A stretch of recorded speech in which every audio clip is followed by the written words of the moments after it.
Hello, and welcome to the Notary Life with Kimmi Podcast. I am also one of the trainers with Notary Educators, which includes myself, Kimberly Nunnally, Angela Johnson, and Alexis Franklin. We each own our own very successful notary businesses and teach notaries in all 50 states to be great and grow their own business. We will discuss general notary work, apostilles, ink fingerprinting, and the duties of a notary signing agent, and much, much more. For all of your notary needs, please visit notaryeducatorsllc.com. We hope you enjoy the show, and we wish you much success.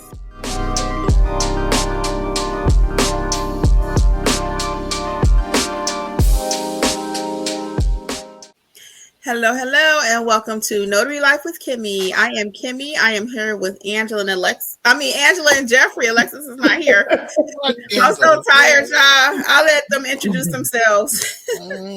This is Angela with AJ Mobile Notary, and without Alexis, of course. How are you guys tonight? Hey, everybody. This is Jeff with None Better Notary with Kimmi and Angela, and good to see everyone this evening. Hey guys, at the same time I realized I didn't have my light, but it's okay. I think I got enough light in this room. So anyway, tonight, welcome back first of all, and welcome to those who will listen to the replay, the podcast, and all of that good stuff. We were not here last week because I had an emergency. My brother was ill. I had to hop on a plane, myself and my sister. He had emergency surgery. So we're back now. He's doing well, thank God.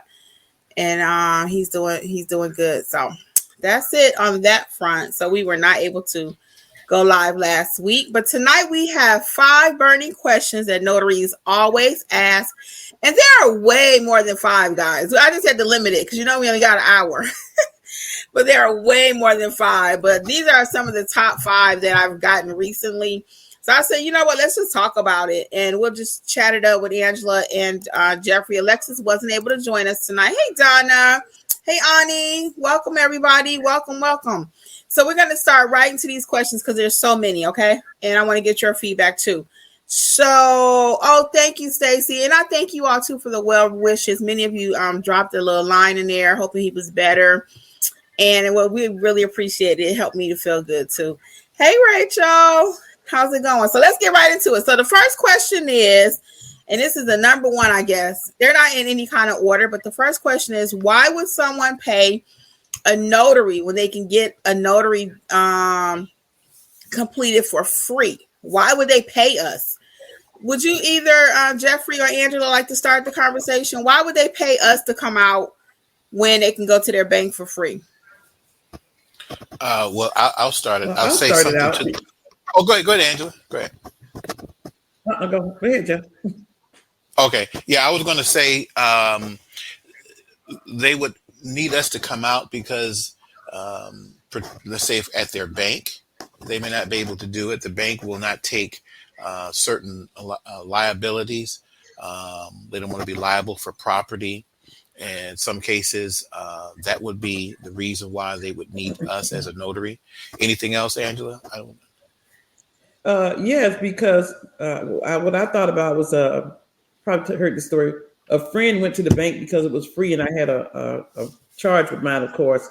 But the bank couldn't notarize it. They told him they couldn't notarize it. The person who was in Philadelphia had to be there, and so he stayed at the bank all day and couldn't get his document notarized. So the bank don't always know what to do. They don't know the notary rules. They just have a stamp. And also, people love this service because some people are elderly. Some people just don't know this service exists. And when they find out, it's the convenience that they want. So people want what's convenient, and they know it's going to be done right, hopefully, if you've been trained to get the job done. Yeah, and banks cannot do everything, as already alluded to. They cannot complete the I-9 form. That's considered an immigration form. Banks do not complete apostilles. Banks do not do ink fingerprinting. So it's a lot of things that banks do not know. If you have the right kind of business, which is going to lead us to our next question in just a moment, there's so many different things that you can do under your notary hat. If you have not seen my video, 19 Ways to Make Money, please, that's my newest video about the different forms of income you can have as a notary to have a complete full business. Okay. So that's why someone would pay you. Why would they pay an Uber driver to go pick up their McDonald's if they know how to drive and have a Mercedes-Benz sitting in the driveway? Right? Convenience. Convenience. And then we do have, like Angela, I think, or Jeffrey mentioned, nursing homes. Banks are not going to the nursing home to notarize documents. Okay, someone's in the hospital. They cannot get there, right?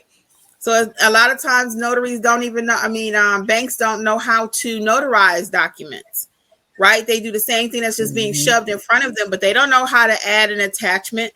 They don't know how to do a copy certification. There's so many different things that they do not. Yes, and Rachel is mentioning jails too. Yes, after hour service, like Stacy's mentioning. You guys are really dropping some great comments. Thank you.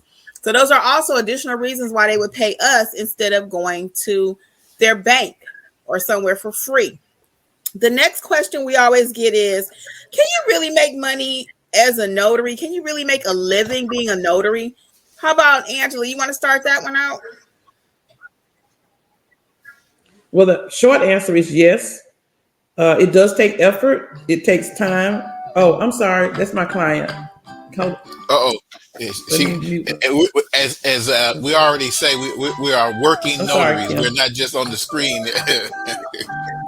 Yeah. Go ahead, Jeff. Yeah, I was going to say we are working notaries. So that's why Angela, she's got to leave here after a little bit to go do a job. So what was the question again? What was it? Can you really make money or a living being a notary? Oh, well, see, that was right there. That was perfect. Right in live and in person, in that Angela is going to have to leave to do. I think she said she had a couple of jobs this evening. So yes, you can make a living off of it, and it takes a little bit of time depending on your area and how you market yourself. And if you do put the work in, then yes, you can. Now, you may start off working at another job and may have this as your, I don't want to call it, well, as a secondary. And then as you begin to see, if you work your business good enough, then you'll be able to see the benefits that you'll be able to do this, in opposed to possibly, just depend on the circumstances and in your situation. You might be able to supplement or match what you were making working at a 9 to 5 and having a little bit more freedom per se, working as a notary. But it just depends on the circumstances. But the basic answer to the question is yes, you can make a living. Yeah, to Tara's point, her question is, can you really make $5,000 part-time in a month?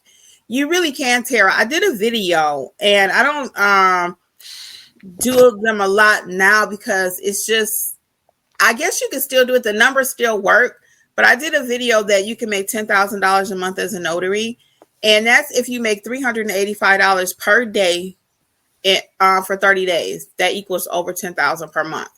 So to your point, if you make $185 per day, then yes, you could definitely make $5,000 per month. And how do you get these assignments and jobs that we're talking about?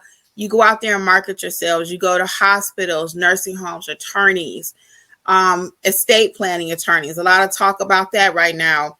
Trust packages. I have my specialty general notary course and book that you can check out that will teach you how to speak the lingo that they use, how to navigate hospitals and nursing homes and jails, right? If you're really making this, and if 5,000 part-time is really good. That's about, like I said, about 185-ish per day. That's about maybe 2-3 good general notary jobs, loan signing, ink fingerprinting, being able to do all of that apostilles, right? So if you're doing the whole mix of everything that we talk about, yes, you can make $5,000 per month. Yes. Mm-hmm. Okay. And again, you have to put the work in, as Angela and Jeffrey both mentioned earlier. You have to put the work in. The months that Jeffrey and I are hustling and we stand out till 8 at night, we working on the weekends. We all over the place. Our friends be like, y'all got a job? We like, yeah, we do. Those months are much better than other months. You know, the months that we kind of like, you know what? I don't want to work this weekend. And we turn off everything, or I don't want to work past 5 o'clock. Those months look different, but the months that we really get out there and get it and do it, we may open as early as 8. I think he has a 9 o'clock tomorrow. It 9 starts out a.m. as 8. Yeah. You have a 9? Yeah. At first it was 8 o'clock, and then when I called the client, and before I could ask her, because what happens, folks, is that in addition to what Kim was saying, you can get if you're connected with different signing companies, certain companies, if you elect, you can allow yourself to just be put on their schedule, and then they will assign you the different jobs in your area. They know the area because you've already told them that you work in a certain zip code or zip codes or certain areas, and then they will just assign you. And that's and that's in addition, you're getting signings from them, and then if you're doing your own notary work yourself, then that's where that money's coming from. Mm-hmm. So it is possible. It is possible to do it. And then knowing how to do different services. You're not going to make $5,000 a month strictly normally on loan signing. Mm-hmm. You're not going to make $5,000 strictly on general notary work or strictly doing apostilles normally. Okay, I keep saying normally because there may be that person say, well, Kimmi, I make $5,000 and I only do ABC. But that's why we're really big on emphasizing know how to do multiple services, okay? And your notary business can be a business, despite many people say, well, you shouldn't even charge as a notary. You're a public servant. Well, public servants, when you get ready to pay your Georgia Power bill, your gas bill, whatever state you live in, are they going to say, well, I know you're a notary, you're a public servant, and your bill is free? Not. Okay, they didn't give you your printer and say, you're a public servant. It's completely free. No, this is a business, okay? Do not get it twisted, guys. Your notary business is a business like anything else, like somebody cutting grass, like anything else. Yes, it may not have been designed that way, but who knew? Okay, I just found out about 4 years ago myself. It was the best kept secret. People have been making money as a notary in business forever, okay? Forever. So don't let nobody tell you that you should not be charging for your services. I'm about to go on a tangent because I've been hearing a lot of stuff out there in these streets that you should not be charging. Don't let nobody tell you your services should be for free. You're a public servant and trying to scare you from pricing your services, okay? That this is a business. You work within your state's parameters. And Jeffrey, what would you like to add to that? No, I was just going to say that you'll find, like today we had a client this morning, and he had called Kimberly, and he said he just could not find a notary. You have a lot of people that will get their commission. They put themselves out on Google, and that's it. It doesn't go any further than that. And so now they're calling the client is calling number after number after number. And by the time they get you, they'll pay you. You know, I'm not saying that you're going to overcharge, but they're going to be willing to pay because they finally reached someone. So there's a lot of people that say that they're notaries, but there's a few that are actually in the work, if that makes sense. So yes, it can be done. All right, very good. And we'll come back to the comments shortly. The next question we have is, do I have to give my clients a receipt? Do I have to give my clients a receipt? What's your thoughts on that, Jeffrey? I mean, most people, whenever you do business, you go to the store, wherever you do, 99% of the time, you're going to get a receipt.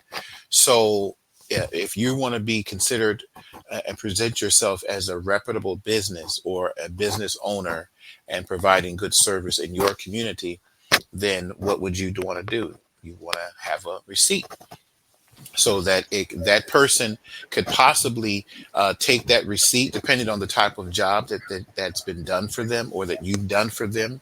They could take that receipt and take it to that company that's wherever that document, let's say an I-9, and they could present that to those that their company that they're working for, and they might be able to get a reimbursement for that.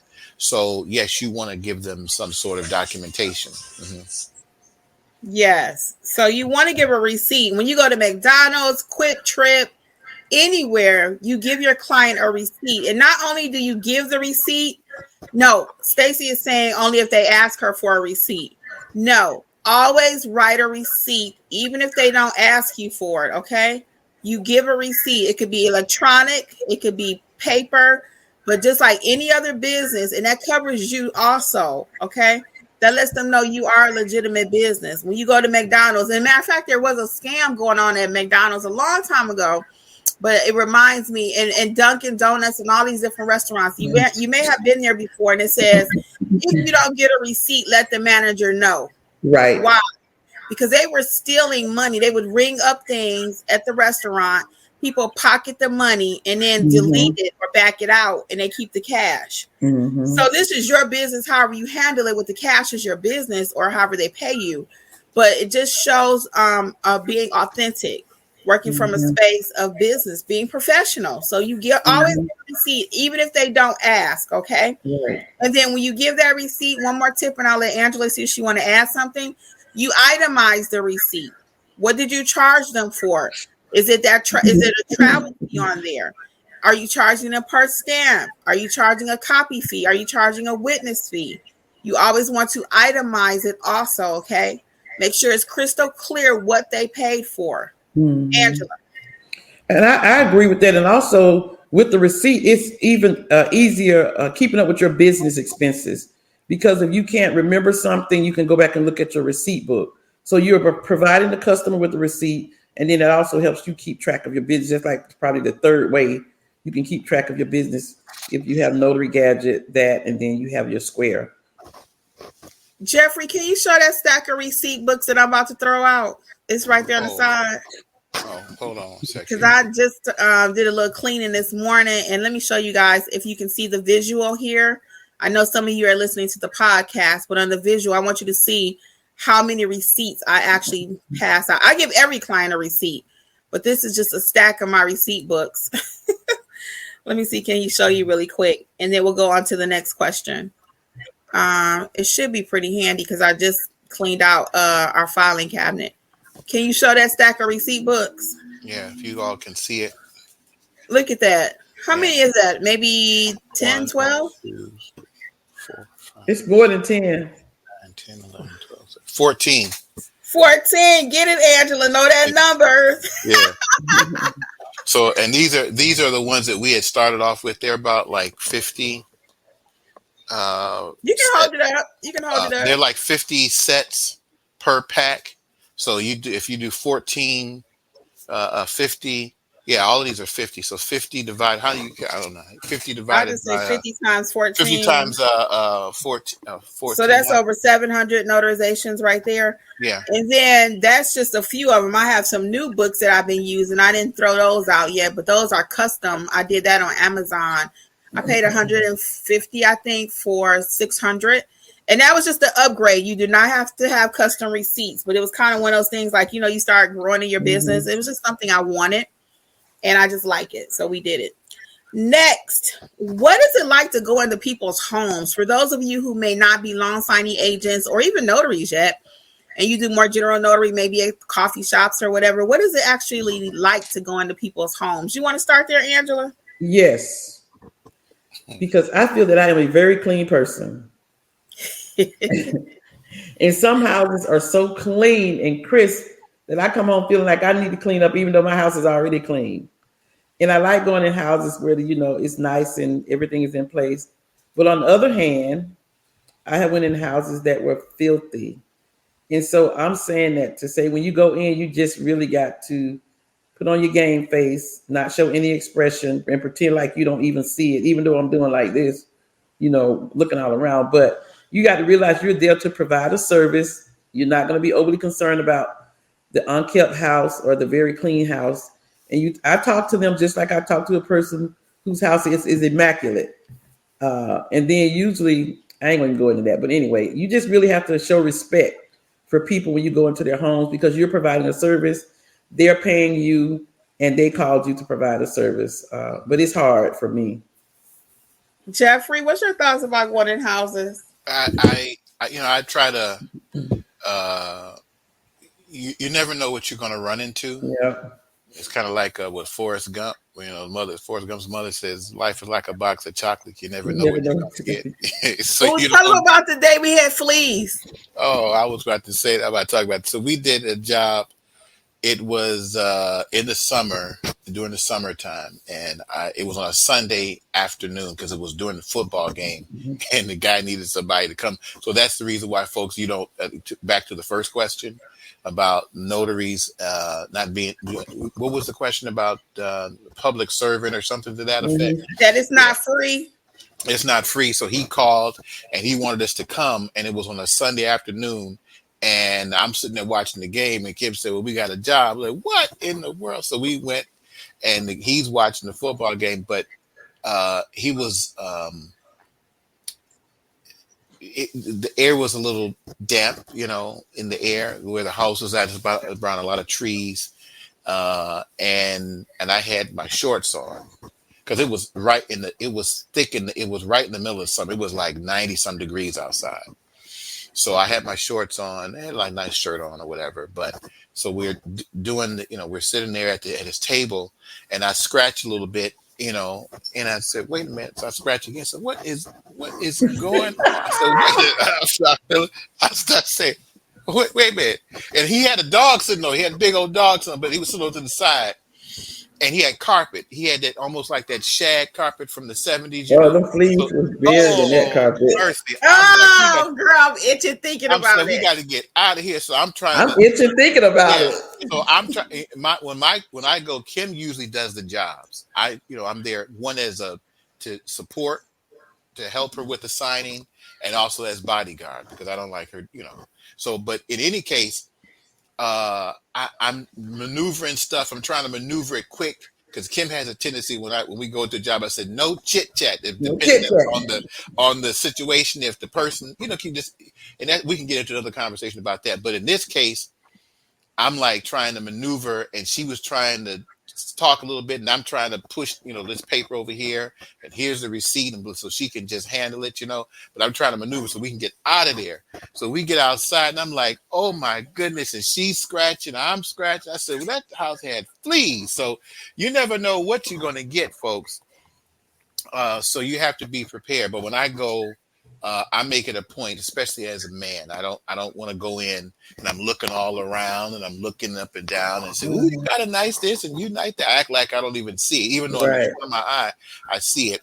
Because they don't. We're strangers in their home, Right. and some come up missing. They say, "Well, that man was over there and he was looking at my stuff. He said it Right. was really nice." That's how it goes. That's exactly how it goes. So anyway, I try to act like I don't see anything, and even though I do see it, but I try to be real slick on how I'm, But in any case, unless the person shows me, we've been to a job where, remember that Kim? It was a couple of years ago, and the guy was talking about jazz, and I said I really like that. He said, "Let me show you." So he took it. It was an older gentleman, Yeah. and he took me in his room.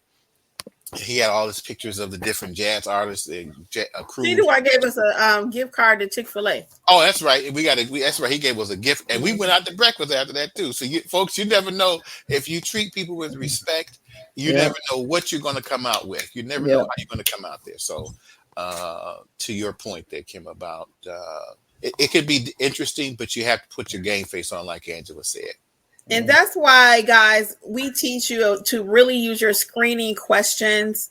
Are there any pets? That way you can already know. Well, if they got dogs and cats or whatever, if you're afraid, if you have allergies, you want to be on guard. You also may not want to take your full bag into a facility, into a place.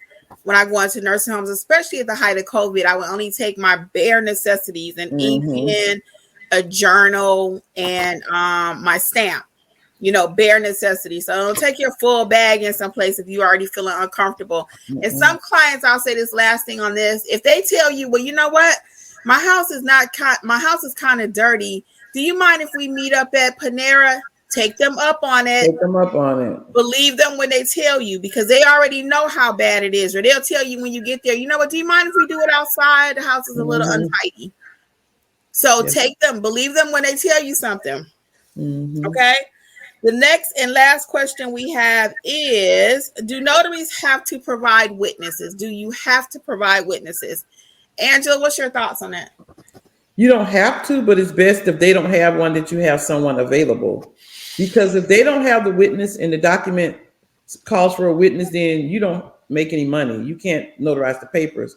So do you have to provide the witness? You don't have to, but should you, if they don't have one available? Yes, I provide a paid witness, meaning that the client has to pay the witness a fee directly if they need a witness for the documents. Mm-hmm. Jeffrey, what's your thoughts on providing witnesses? How important is it for the notary to be able to do so? Well, it's if the client does not have a witness, and you're able to provide it, then one, it will show the client that you're organized and that you're professional, and that you've thought ahead, and it will get that job done much quicker. Because the idea, folks, you don't want to be there. And let's say let's say it's something for $75. I'm just throwing out a number. And you got to pay and you've accounted to pay your witness because you had to get them. So you say, let's say you're going to pay them $25 or $30 or something, and you're going to get $50. You don't want to be there for an hour. Mm-hmm. You want to be able to, if you have your witness, someone that is reliable, and if they're with you or they're going to show up, you can go in, you do the job, and you're out within 10 minutes or less, depending on what you're doing. Then you can see value in your money, and you won't say, I've been sitting here wasting my time for an hour. Whereas especially if you get to the job and the client does not have one. Now they're trying to find somebody, the neighbor up the street or somebody around the corner, and now you're sitting there, you're kind of wasting your time. And whatever they pay you, now you're upset because you realize that you need to be going on to doing other things, whether it's another job or just to do that job and move on with your life. So yeah, you want to make sure that you're prepared. And to Angela's point, if you don't have a witness, because we've seen it in our Facebook group, if you're not a member, please join Notary Educators, completely free. If you're not a member, we've seen in there many times people say, I had to turn down a job because they did not have a witness, right? Yeah. So what we teach you, if you've ever trained with us or if you're thinking about training, that's part of our training. Go ahead, now is the time while you're building out that business. Have 3 or 4 people that you can ask to serve as a witness for you, okay? Someone asked in the comment, what's the price range? You're normally $25, depending on how far the person has to travel, what time of day it is. What state you live in. What state you live in. And I also try to maybe sometimes tip my witness. If I received a tip, I'll try to tip them. You want to be really good to your witnesses because a lot of times, as we've all stated, without that witness, that document does not move. Sometimes we think we're the most important thing happening with that document is a notary. Not if there's not a witness, it don't move. Okay, so we're gonna go ahead and hit these comments. Angela, do you need to head out? Yes, I'm gonna leave. I got 2 jobs, so I'm gonna go. Okay, Angela, thank you again. Can you talk about apostille right quick? Any upcoming training or anything? We have our February training up. Check notaryeducatorsllc.com. We also have the online apostille course. Once you purchase it, it's yours to keep. And if you look in our Facebook group, we have many people in our group that have taken the training for apostille, and they're very, very successful. So, and the other thing is that when notaries are slow, apostilles are steady. So it's not guided by the notary laws or the notary rules. And so the cost is more. And sometimes you can get 2 or 3, like I got 2 today, 3 actually today. But anyway, it's a very, very good niche to add to your services. So check out our training for notary educators for our loan signing, apostille, and notarizations. All right, Angela. Thank you so much. Bye, guys.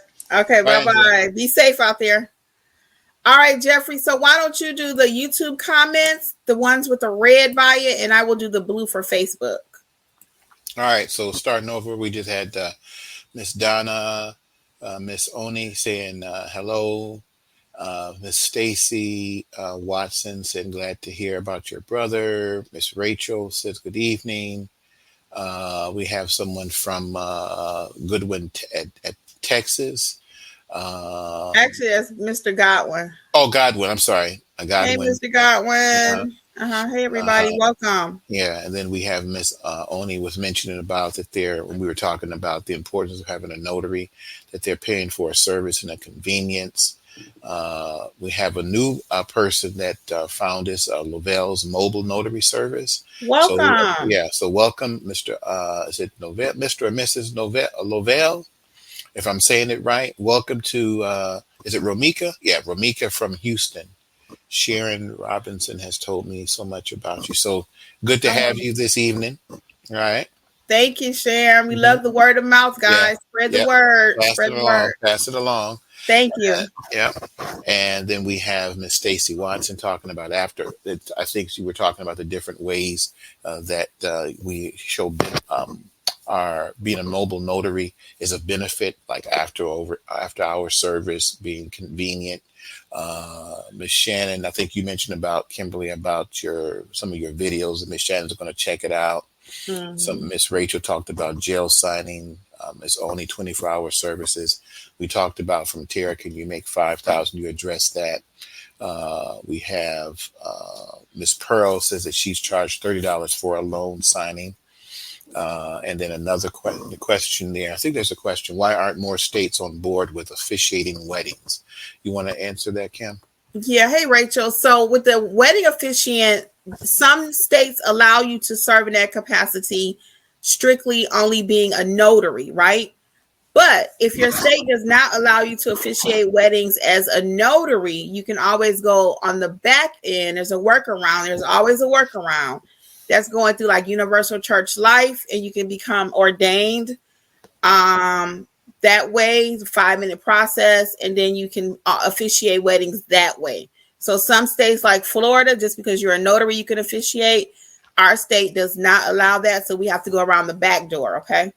And that's to officiate weddings. Okay. And then Miss Pearl, Buchanan mentioned that they always give out receipts. Stacy mentioned that she'll give one if they ask for, then she'll give it. And also, Ms. Pearl mentioned about also to generate more business, to give out business cards as well. And don't forget, we're going to be giving out receipts, even if they don't ask after watching this, okay? I know it takes 2 more seconds. Give your client a receipt, okay? And depending on how you're taking payment, for example, what was it from? Credit cards. Yeah, if we do credit cards or debit cards through Square, it will send that person, and it probably something in your settings to make sure that it asks the question that you're going to send off a receipt, and it will, depending on the card that they use, the card is set up with their account, whether it's their phone number or email address, and so, or sometimes there is no phone number. So once I've taken their payment, and it will ask to send a receipt. And so if there's no phone number, then I will ask, well, what number can I send this to? Or sometimes there's already a number attached to it or an email address, and I will just send it off automatically and say, hey, once I've taken their payment with the card, then I just let them know that that card or that receipt has been sent to them without even asking, to say it's been done. And Pearl says she always takes her husband when she go in person for safety reasons, and that's a good thing to do. Or have your mate or a friend or someone to be there with you, or at least to let them know where you're going. But if you can have someone with you, because you never know what you're getting into, what you're going to. But let's say most people everyone that jobs that we've been for, especially going to someone's home, if we're going inside the home or even outside, there's not been any issues where we felt that they were going to cause harm, but you just want to have that self-assurance because you never know. All it takes is one time. So just make sure that you're taking care of yourself. Now, and I will add this. There is a video that Leah the Notary did a long time ago, y'all. It's been over 2 years. And she talked about this man. He invited her in her house, in his home, and to ask her to go into his basement. I just told this story to someone else. We are not going into anyone's basement, okay? If they say, well, my mom is down there and she's in a wheelchair, or something like that, and you don't feel comfortable, which I would not recommend you going in nobody's basement, we're going to do something different, and that's why you really have to go back to screening questions. Even where's the person located, especially if they tell me they're bed bound. I'll ask them, okay, are they upstairs?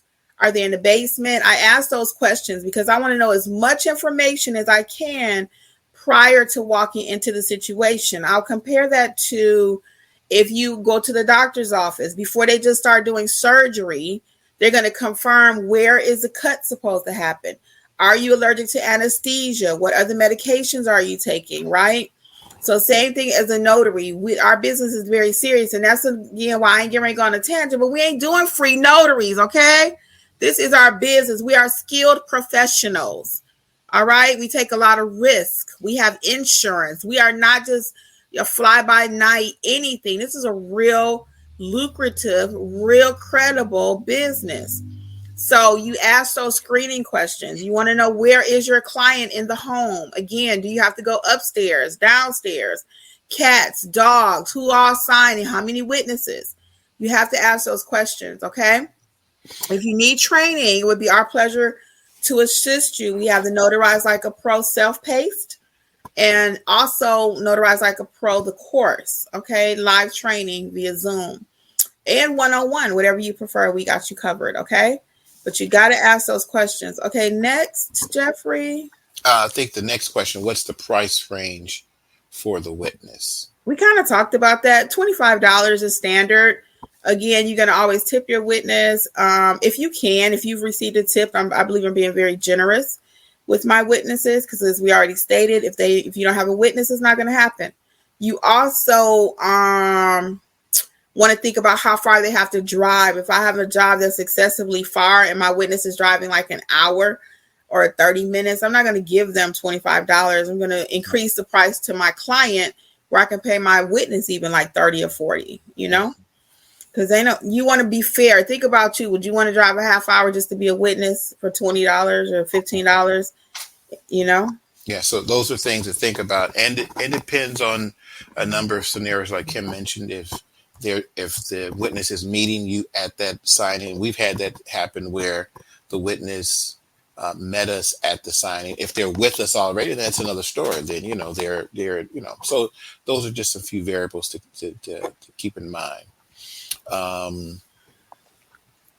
Let's see here. Let's see. Quatana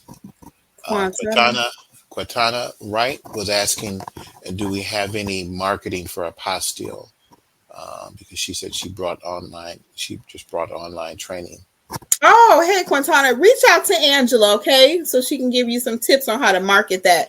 I'll give you a few here, though, for what we do is we add it to our Google. I'm sure she mentioned this in the course, and you may have just forgotten also, because I know it is in the course. We always make sure it's very thorough. But for and I'll double check with Angela, because I didn't write that course, but I'm 99% sure she did. I took it. I just don't remember what's in it. But the apostille course, though, as far as marketing your apostille, you want to put it on your Google page. You want to make sure you use those keywords, search engine optimization. Make sure you write the word apostille on your page. Have a whole page dedicated to that. I'm not sure if you have a website or not, but if you have a website, you can have a whole page dedicated to apostilles. You can run Google ads for apostilles only. So there's a lot of different ways to get that apostille business. That's a few. You also can go to, like, for example, if you're in a huge Spanish community, get out and put cards out. Make sure your business cards have apostilles on it. Okay. So there's many ways that you can do that. I had a thought. That's why I paused for a moment, but I can't remember what it was. Okay, Jeffrey. Now, yeah. And then Pearl mentioned that she's ordained as well. And then the App 360 Life. Does that ring a bell? App 360 Life. It's probably for becoming a wedding officiant. Oh, okay. Possibly. Okay. And then I'm sorry, really quick. I know when I saw Pearl's next comment, if for some reason you don't feel comfortable going to someone's home and they're calling you, especially for general notary work, reroute the client. That sounds like this. Okay, Mr. Smith, and if you get that feeling, just like, you know what, I don't want to go to this person's home for whatever reason. Mr. Smith, is there a location right near your home, a McDonald's or a Burger King that we can meet at? Mm-hmm. And they may say, well, I thought you offer mobile service. And you can say, yes, but at this time of night, I usually feel a little bit more comfortable going to a public setting. And if they're legit, they will understand that, okay? Mm-hmm. You control the conversation. You control the appointment. Do not let your client, I don't care what the situation is, take control of you. You always have to be in control, okay? So if you don't feel comfortable, they can meet you or they can get another notary. It's just that simple. Right. The question from Shannon is, once you revisit a course, once you purchase a course, can you revisit it? Yes, you own the course. There's no expiration date or anything like that. And they are on sale. I actually forgot to put the little banner here. Let me put, the courses are on sale, 60% off. Coupon code is WIN24. Coupon code is WIN24, WIN2024. And that is 60% off all the self-paced courses. And then I do have a live training coming up. I have one, Alexis and Angela. We all have, the February dates are out. So make sure you check that out so you can join us over there, okay? At a live training if you would like it. Mm-hmm. And then we have Stacy was talking about as far as where you can meet at McDonald's, a library, IHOP, different places like that. Yeah. We've done them at a Starbucks, what have you. If you work that out ahead of time, and that's where your good communication from the beginning. If you know that you don't have anyone else to accompany you, then you just make it so that you are going to a public place.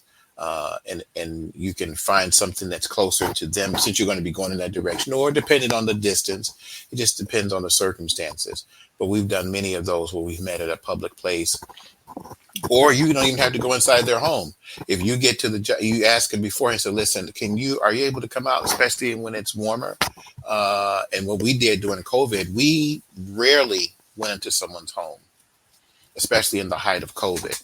We always told them that we were doing a signing at outside, or maybe we did it in their garage or something like that, or something on the porch. Those are some different options that you can keep in mind. And we still do that. We are very big on, if we can do it outside, we are not jumping and chomping at the bit to go in anybody's house. Okay, we still do it outside. And most of your jobs, once we teach you how to, thank you, Rachel, for that clarification. We'll let Jeff hit that in a moment. Once you become skilled at being a notary, our average job takes us like 5 to 10 minutes. And that's 10 with chit chat, y'all. 5, if you really know what you're doing, we can get in there, even without Jeffrey. I can do that journal. It helps to have him, of course, and vice versa. But once you know what you're doing, you can write that name in that journal, stamp that document, identify that person, look at everything the way we teach you. Boom, boom, boom. You done in 5 minutes. And again, 10 on the back end with some chit chat. Okay. And that's because sometimes you don't want them to feel like you just took their money. All right, y'all. The live training. Yes, you own the live. No. The live training is not replay. It's not a replay for the live training. No, the live training does not come with a replay. Mm-mm. Now, Miss Donna asked, when the client meets you at a public place, do you charge them less for the job? Nope, because I still drove there. It's the same thing. Mm-hmm. No, now I will sometimes if we're already out and about and I get a phone call. So for example, I'm right at McDonald's and I'll say, hey, where are you located? Where are you at? And the person says, I'm like 2 minutes up the street or something. I may give them a discount because I'm already out if I'm in a good mood. But as you guys know, for 2024, we ain't playing about our pricing over here at None Better Mobile Notary. So we are definitely doing some things differently. All those little extra discounts that I gave all these years is over. We are definitely being really, really super intense and focused, better word, focused about our pricing structure, okay?